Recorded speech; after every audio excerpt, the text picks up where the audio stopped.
Estamos começando nosso programa, O Povo de Deus. É o momento oportuno para o encontro com a Sua Palavra.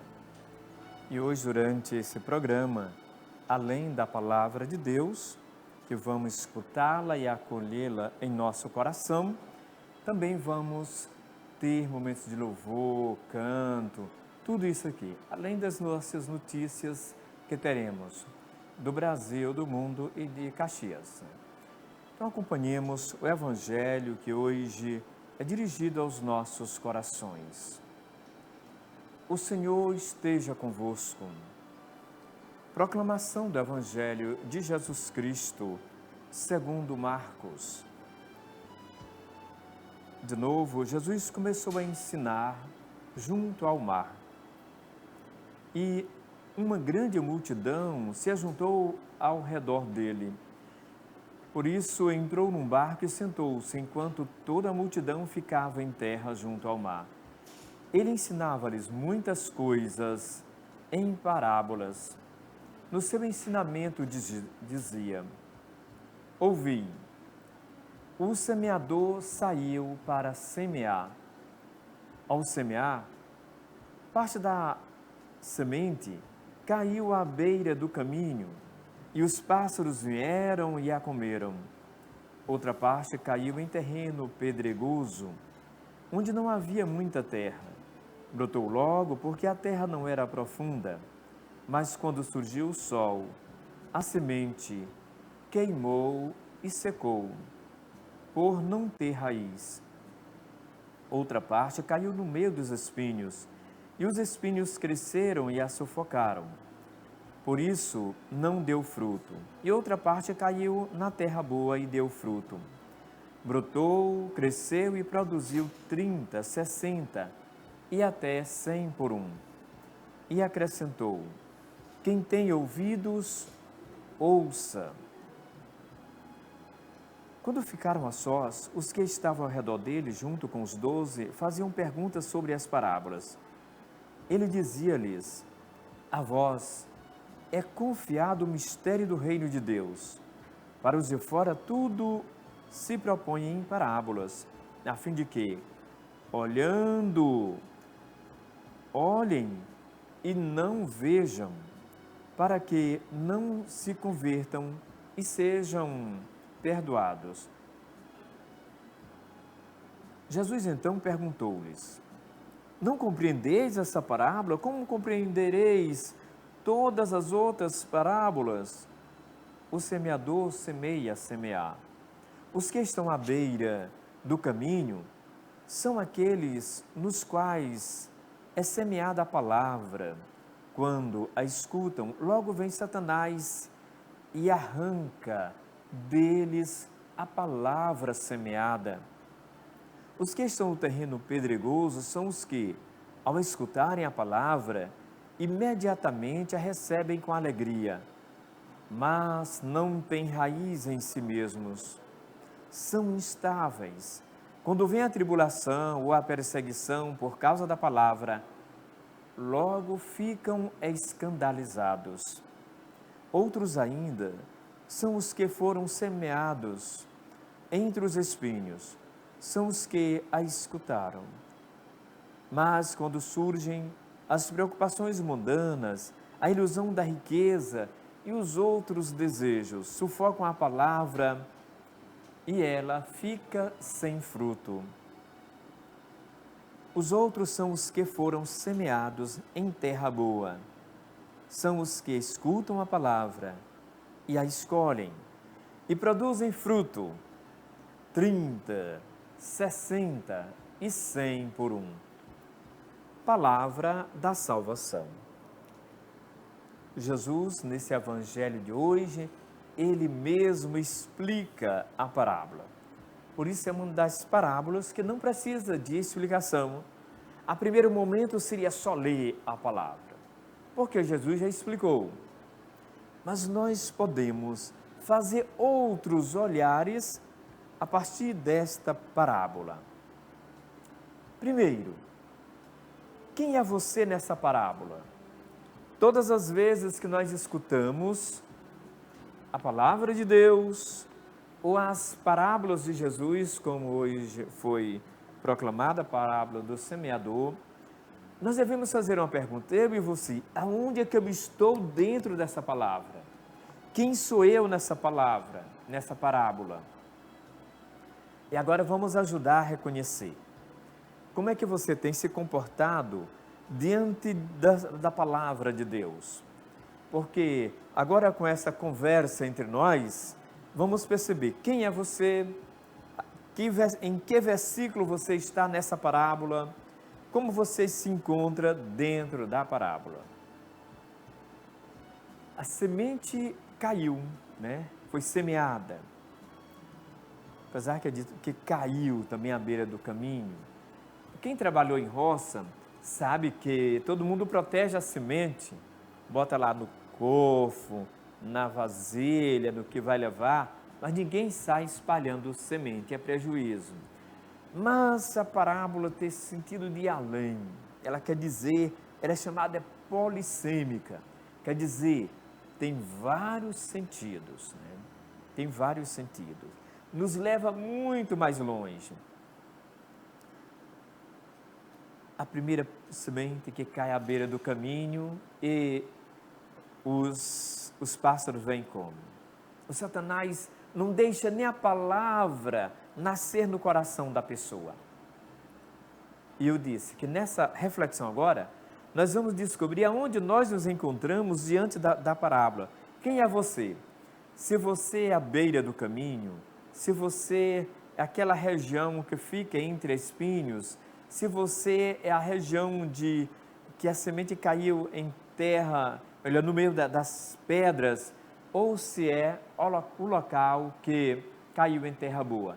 Cada região representa o coração de cada homem e de cada mulher, a mente humana. E se você é aquele que nem ligou para a palavra de Deus, mesmo tendo alguém que fale de Deus para você, é porque você é aquela primeira parte da parábola. O Satanás nem deixou que a palavra nascesse, como a semente nem chegou a nascer. Mas também, não, padre, meu comportamento diante das coisas de Deus, a palavra de Deus é outra. Eu uma certa vez ouvi uma pregação e eu gostei tanto naquele momento, fiquei maravilhado, mas depois esqueci. Depois daquele momento, estirei tudo É porque você pode ser aquela semente que não tinha raiz profunda.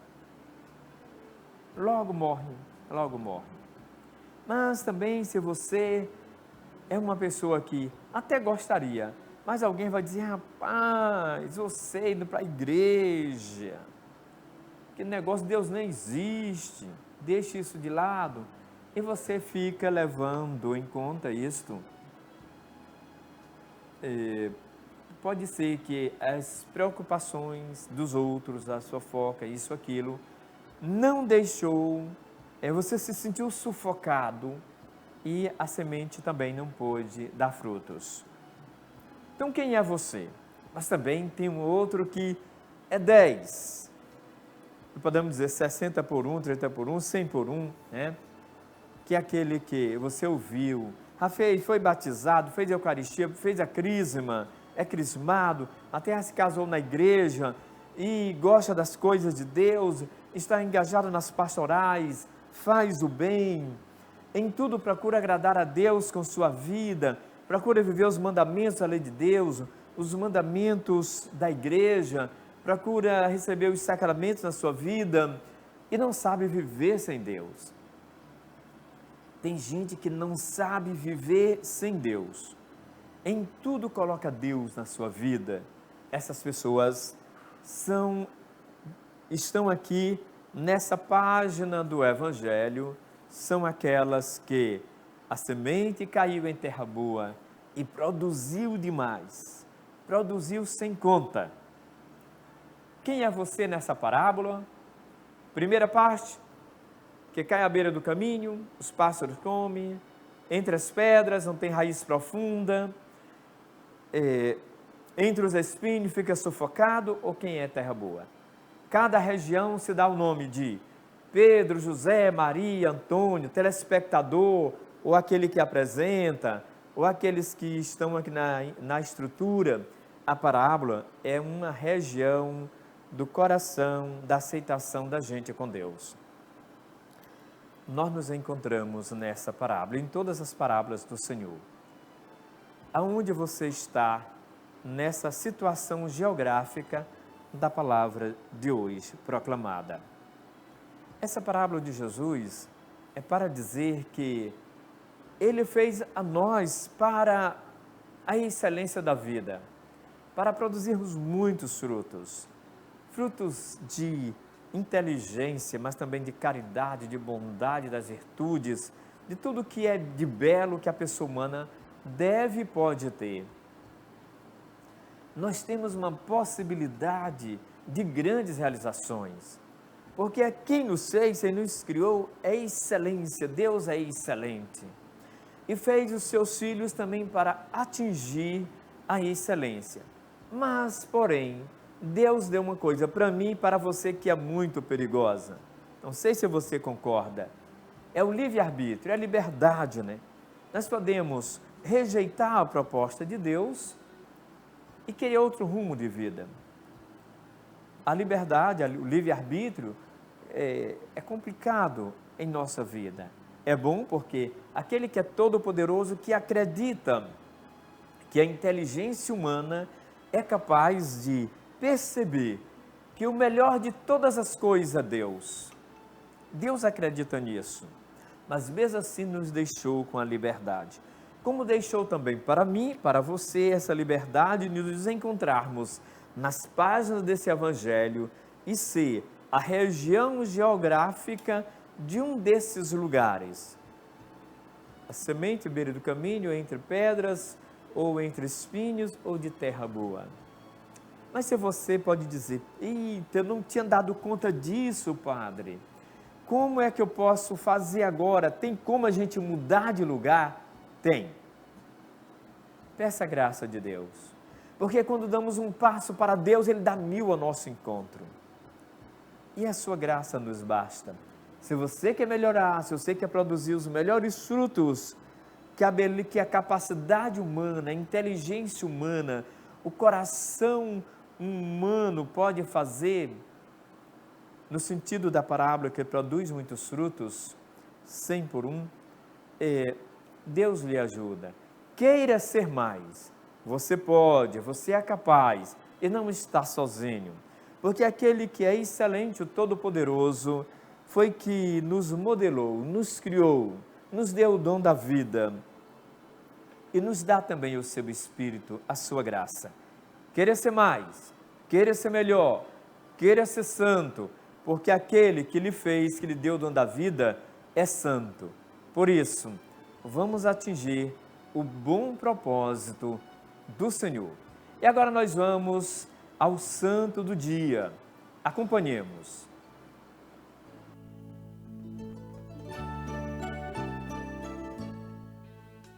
Hoje, dia 29 de janeiro, dia de São Pedro Nolasco. Nos séculos XII e XIII havia ainda muitas guerras entre povos que queriam dominar determinados territórios.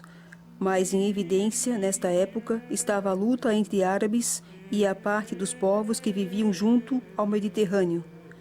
Assim, os árabes haviam conquistado parte da Espanha, tinham sob seu poder a Terra Santa. Da parte dos outros, havia tentativas de tirá-los da Europa, de conquistar a Terra Santa. Eram lutas políticas, tinham consequências na vida da Igreja. Muitos cristãos foram presos pelos árabes e outros povos. Alguns povos forçavam-nos a viverem com eles, também em termos religiosos. Outros impediam que se praticasse o cristianismo. Outros os tornavam escravos. Sem dúvida, a vida cristã dessas pessoas era afetada. Foi por isso que surgiu na Espanha uma ordem para a redenção dos cativos, fundada por Pedro Nolasco, a Ordem dos Mercedários. Nascido na França meridional, de uma família rica, cultivou desde pequeno grande amor aos pobres. Completados com proveito os estudos humanísticos, com a morte do pai, transferiu-se para a Espanha, que em grande parte estava dominada pelos árabes. Ofereceu-lhe a ocasião de observar a tristíssima sorte daqueles que tiveram a infelicidade de se tornarem prisioneiros, sofrimentos físicos e morais. Vendo que muitos deles corriam o risco de perder a fé, aplicou toda a sua fortuna no seu resgate, libertando de uma só vez 300 cristãos. A boa vontade de um só era impotente para remir tantos escravos, mesmo recorrendo à caridade de muitas outras pessoas. Rezou, meditou longamente aos pés da cruz de Cristo, o grande libertador, a fim de saber como canalizar melhor os prementes impulsos de sua caridade em favor dos escravos. Em agosto de 1223, surgiu-lhe uma ideia: fundar uma ordem empenhada na redenção dos cativos. Aconselhou-se com seu confessor, São Raimundo de Penaforte, que teve a mesma inspiração e, com a aprovação do piedoso rei Jaime, deu início à obra. Emitiu os 3 votos: obediência, castidade e pobreza, acrescentando um quarto, o de sacrificar os bens e a própria liberdade, se necessário fosse, pela redenção dos cativos nas mãos dos árabes. O bispo de Barcelona, Berengário, recebeu esses seus votos e impôs o hábito a Pedro e a mais 2 companheiros. São Raimundo organizou as constituições ou regras, que apresentou ao Papa para aprovação. O nome oficial foi Ordem da Virgem Santíssima das Mercês para a Redenção dos Escravos. O rei Jaime ofereceu um prédio para a primeira sede da instituição. A nova ordem viu-se logo a braços com grandes dificuldades, que não lograram, porém, desanimar a inquebrantável fé de Pedro e sua constância em prosseguir na obra. Durante o espaço de 31 anos, dirigiu os destinos da ordem, e contam-se aos milhares os cristãos que foram libertados por ele. Nos últimos anos de vida, Pedro viu-se, por motivos de doença, impossibilitado de trabalhar. Sua ordem já estava espalhada em diversas províncias da Espanha e da França meridional. Faleceu em 25 de dezembro de 1256. Os mercedários atualmente trabalham entre os encarcerados, nas missões, na ação pastoral junto ao povo e à juventude. São Pedro Nolasco, concedei-nos tua coragem, tua força e teus talentos, para que possamos socorrer os que sofrem opressão. Assim como destes tudo de vós para resgatar os cristãos dos cárceres, intercedei junto a Deus por nós, para que sejamos libertos de todas as escravidões aos espíritos do mal, que desgraçadamente por tantas vezes ainda servimos. Por Cristo nosso Senhor. Amém. São Pedro Nolasco, rogai por nós. Nós temos a alegria de acolher mais uma vez aqui em nosso programa, o Povo de Deus, Itacíria. Ela canta e encanta. E hoje no nosso programa Povo de Deus, vamos ter a alegria de ouvir esses cantos bonitos que falam de Deus. Itacíria, boa tarde. Boa tarde, Padre Ribamar. Muito feliz de novamente estarmos aqui reunidos nessa união com o povo de Deus, né? E esse espaço que nos foi cedido para falarmos de Jesus. Pois é, só tem povo de Deus nos assistindo agora, viu? Para falarmos de Jesus, para levarmos a sua palavra. Porque a oportunidade que nós temos, a gente tem que falar de Jesus. A gente tem que falar de Deus e pedir sempre o Espírito Santo sobre nós, né, Padre? E deixar essa luz de Deus entrar em nossos corações. Entrar em nossos corações. Em falar de luz de Deus, podemos também falar de liturgia, mas hoje nós temos o canto, Deixa a Luz do Céu Entrar. Vamos ouvir esse canto, Deixa a Luz do Céu Entrar, e depois eu gostaria que você falasse para nós como é que esses cânticos são distribuídos ao longo de toda a missa. Como deve ser o canto de entrada, o canto de aclamação, o ato penitencial, esses momentos todos, meu glória, enfim, como eles discorrem em toda a missa, porque como é que são escolhidos. Então vamos conversar, mas comecemos com a música Deixa a Luz do Céu Entrar. Eu quero também pedir a Deus que deixe essa luz do céu entrar também no coração e na casa de todos aqueles que nos escutam e cantam também com a gente nesse momento.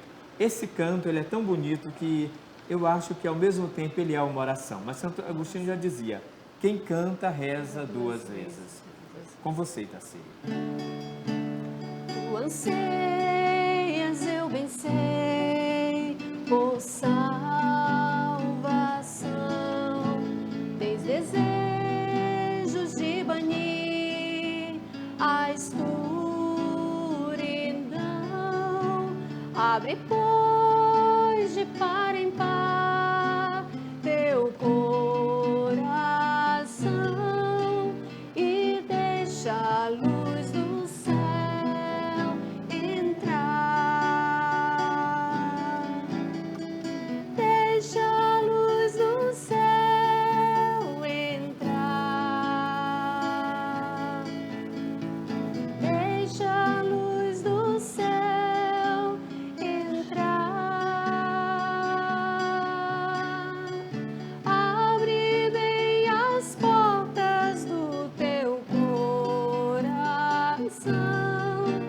e deixa a luz do céu entrar. Cristo, a luz do céu em ti quer habitar, para as trevas do pecado dissipar teu caminho e coração iluminar e deixa a luz do céu entrar. Deixa a luz do céu entrar. Deixa a luz do céu entrar. Abre bem as portas do teu coração e deixa a luz do céu entrar.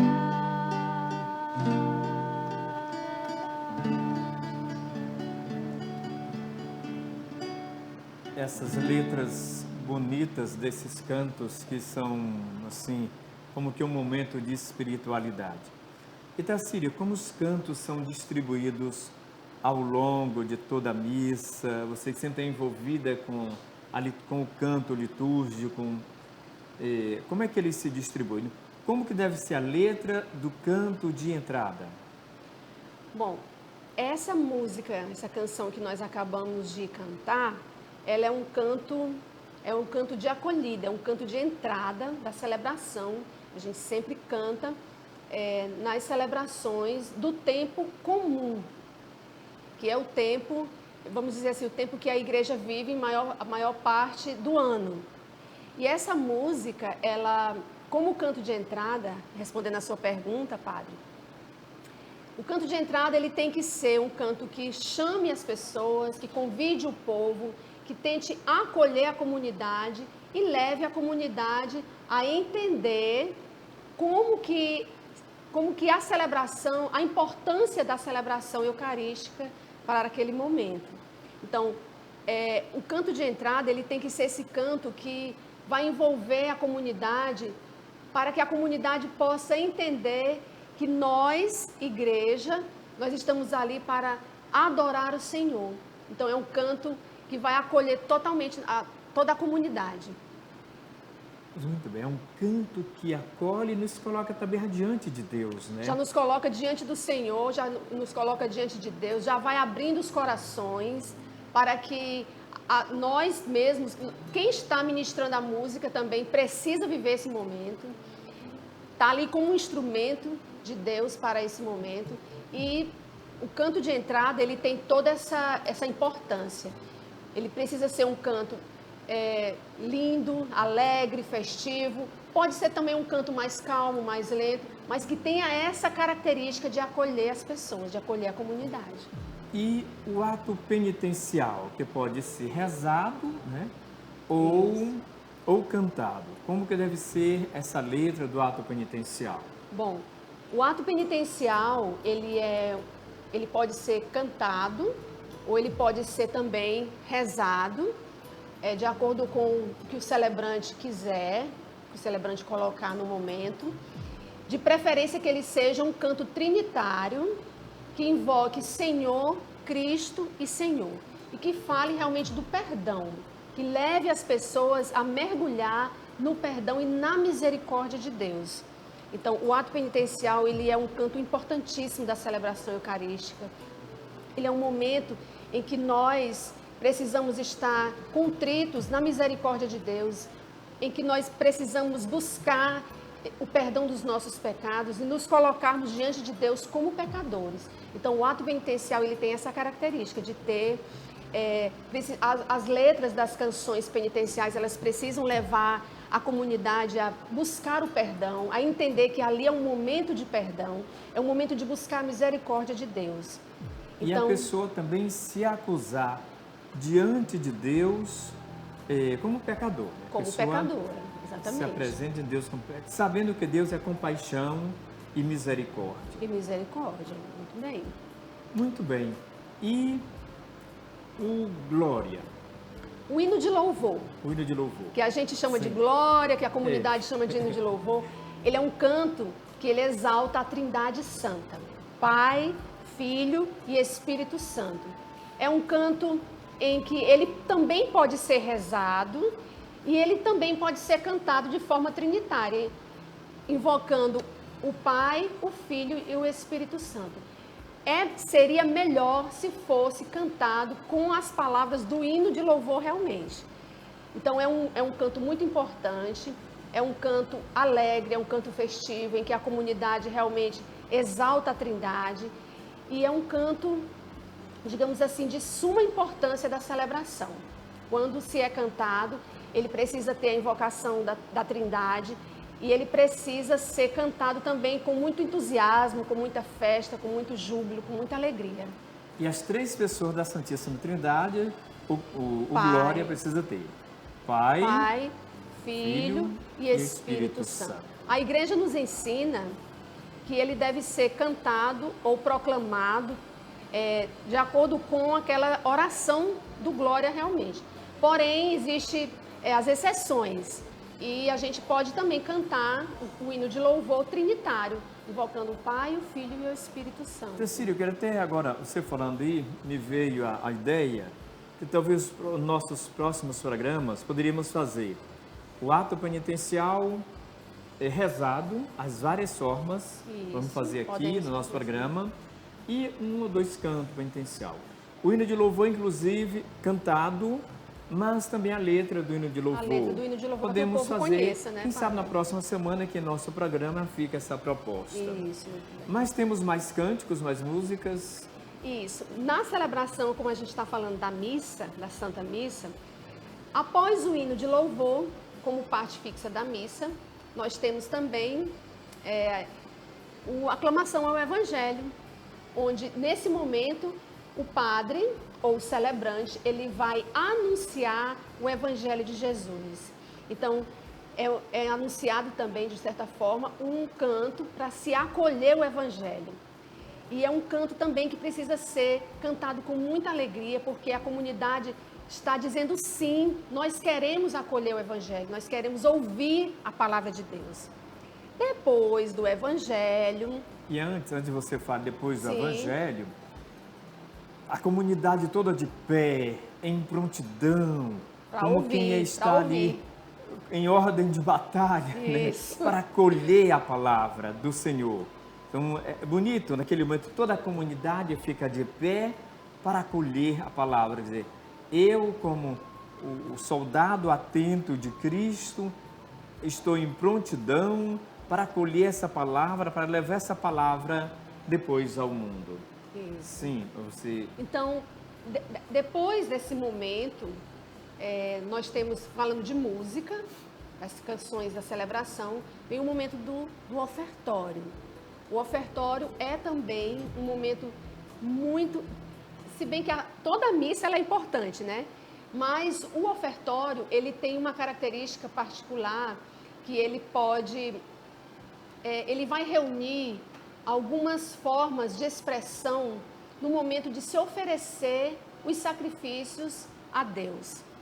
Então, o ofertório ele é um momento sublime, ele é um momento maravilhoso. É um canto que nós devemos entoar, falando que nós estamos oferecendo a Deus a nossa vida, os nossos dons, a nossa história, os nossos talentos.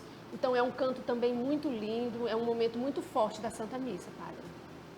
Realmente, vamos deixar as outras partes para a Santa Missa, que a gente dá continuidade nos próximos programas. Com certeza. Então vamos, mais um canto. Vamos de música com Itacíria. Fique à vontade, Itacíria. Cristo, a luz do céu em ti, quer habitar para as trevas do pecado dissipar teu caminho.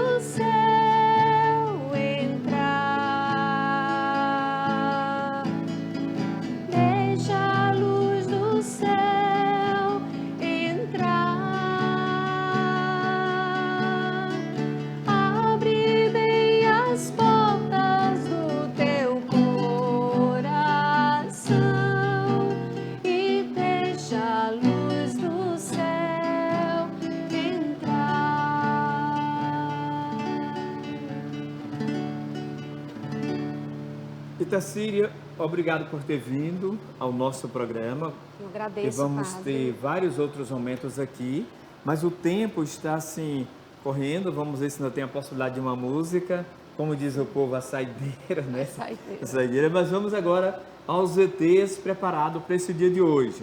Acompanhemos os ETs, importante para nós. Nós da Pastoral da Comunicação estivemos acompanhando neste sábado o 4º retiro das Santas Missões Populares na comunidade Nossa Senhora de Europa, que fica localizado no bairro Campo de Belém. E você pode conferir diretamente aí nas imagens a participação das comunidades da cidade de Aldeias Altas, São João do Solta, Caxias, e nós entrevistamos os coordenadores do Zonal 1, que falaram desse momento do 4º retiro e falaram da proposta do 4º retiro diretamente das diretrizes gerais da ação evangelizadora 2019 a 2023. Qual a importância aqui do retiro das Santas Missões Populares aqui na cidade de Caxias? Bom, a importância do 4º retiro das Santas Missões Populares é dar continuidade àquilo que foi proposto nas assembleias anteriores da Diocese, né?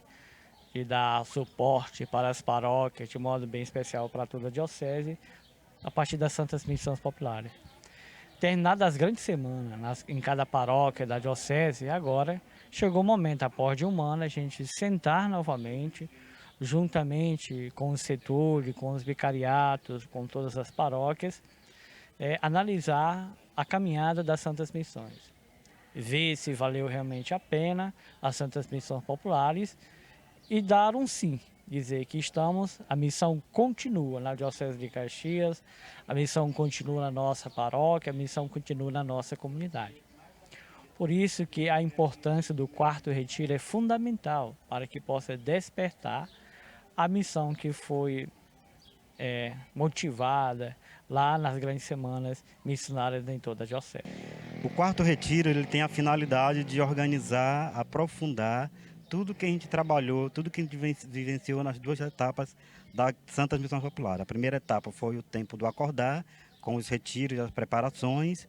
A segunda etapa foi o tempo do saborear, que foi a grande semana missionária que nós vivenciamos no mês de julho aqui em Caxias. E agora a terceira etapa, a missão continua, ou seja, não para mais a missão. Tanto é que o símbolo do quarto retiro é a entrega do anel de Tucum para os missionários, para dizer que a missão é permanente. Claro que as Santas Missões, ela é um momento, ela não é o todo, mas é um momento de animação, de alegria, de festa, de fraternidade. É um momento também de formação das comunidades, das lideranças, das paróquias. No nosso caso aqui, as 4 paróquias de Caxias, que antes, agora são 5, fizeram a Semana Missionária juntamente com a Catedral. Nós estamos agora justamente fazendo esse momento de aprofundamento, de avaliação, para dar continuidade à missão que agora é permanente. Entrevistamos também alguns jovens que deram a sua experiência do quarto retiro das Santas Missões Populares. Estou gostando muito da experiência, é muito gratificante. A gente está compartilhando os momentos que a gente viveu o ano passado, em julho de 2019, que foi a grande Semana Missionária que aconteceu aqui na nossa cidade, na Diocese de Caxias. E é muito gratificante, porque a gente está compartilhando e nosso plano de pastoral, que as nossas paróquias vão fazer, comunidade, nos próximos 4 anos, que são as metas a ser atingidas. É importantíssimo a gente já planejar isso de agora. A missão continua e esses 2 dias serviu justamente para isso, para percebermos o que ainda tem a fazer, né? A continuação dessa missão, que a continuação que é nas comunidades. Então esse encontro é justamente para isso, né? E para mim está sendo muito gratificante, muito aprendizado, porque agora na caminhada e estamos observando que tem um leque de missões, de trabalhos dentro das nossas comunidades, dentro das nossas paróquias. Quarto retiro das Santas Missões Populares na comunidade Nossa Senhora de Europa, no bairro Campo de Belém. Com o apoio técnico de Manuel Aguiar e de toda a equipe da Pastoral da Comunicação, a gente retorna aí para os estúdios. Nosso grupo da Mãe Rainha esteve lá em Timon e tivemos a Santa Missa nesse encontro, retiro da Mãe Rainha, onde vocês podem acompanhar pela foto aí.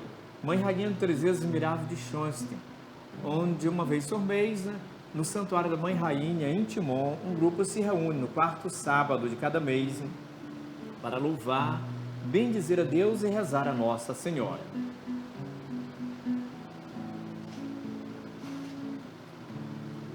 Também nós vamos ter a graça, né, da posse dos padres lá aqui na nossa diocese. Vamos ter em Colinas e aqui em Caxias. Acompanhemos aí o banner dos convites dos nossos padres. Padre Franciélio, né? A paróquia Nossa Senhora da Consolação, Colinas, Maranhão, tem a honra de convidar a você e toda a família para participar da solene celebração eucarística de posse canônica do reverendíssimo Padre Franciélio dos Santos. A data, 1º de fevereiro de 2020, às 19 horas. O local, Igreja Matriz de Nossa Senhora da Consolação. A celebração será presidida pelo nosso bispo diocesano, excelentíssimo, reverendíssimo Dom Sebastião Lima Duarte. Participe!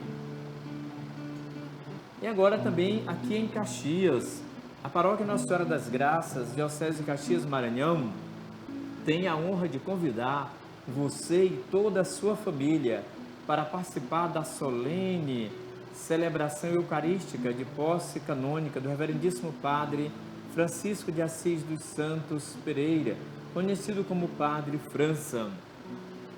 A data, 5 de fevereiro de 2020, às 19 horas, local, Igreja Matriz de Nossa Senhora das Graças, no bairro Coab. A celebração será presidida pelo bispo diocesano, o excelentíssimo reverendíssimo Dom Sebastião Lima Duarte. Participe! E agora vamos saber essa bênção final, que essa bênção de Deus possa nos acompanhar a você e a toda a sua família.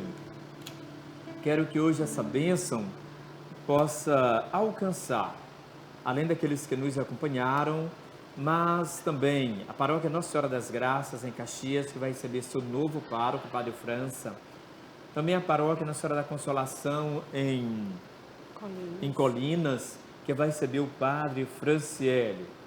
E logo após a bênção final, ainda vamos ter um pouco de música, né? Podemos repetir: deixe a luz do céu entrar na sua casa e na sua vida. O Senhor esteja convosco. Ele está no meio de nós. Que Deus esteja sobre vós para vos abençoar. Amém. Diante de vós para vos conduzir. Amém. Atrás de vós para vos proteger. Amém. Ao vosso lado para vos acompanhar. Amém. E dentro de vós para dar saúde, paz e alegria. E eu, em nome de Deus e da Igreja, vos abençoo. Em nome do Pai, do Filho e do Espírito Santo. Amém. Vamos ficar esse último momento com a música Itacíria cantando Deixa a luz do céu entrar.